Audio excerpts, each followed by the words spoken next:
ճակատագրի իմաստով ինչ կասեք անձնապես նկատի ունեմ օրենսդիրում, գործադիրում աշխատելու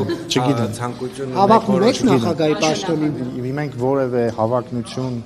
եւ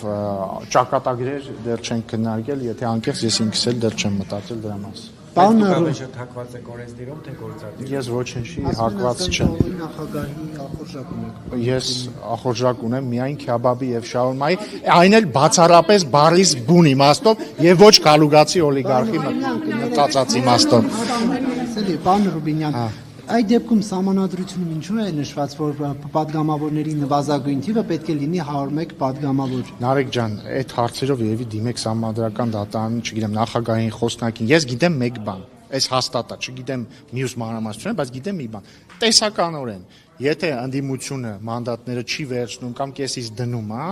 որևէ սահմանադրական ճգնաժամ չի առաջանում, այդ տեղերը մնում են թափուր, մարդիկ աշխատում են, շարունակում են աշխատում։ Ինչ։ Հա, իհարկե։ Բայց որ լինի էլ կզգանք։ Վստահություն պակաս անհամենալի կլինի։ Չի լինի, չէ։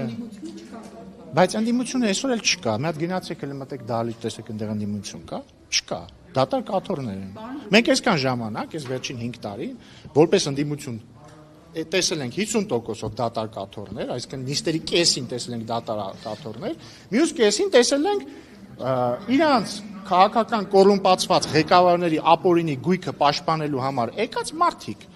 Եթե մանդատները վերցնեն։ Բայց ասեմ ձեզ, մենք խնդիր չունենք, ուզում են թող վերցնեն, չեն ուզում թող չվերցնեն։ Վերցնեն, մեզ շատ հաճելի օրեր են ստեղ սպասվում եւ դրանցից մի քանիսին հատուկ անհամբերությամբ ենք սպասում,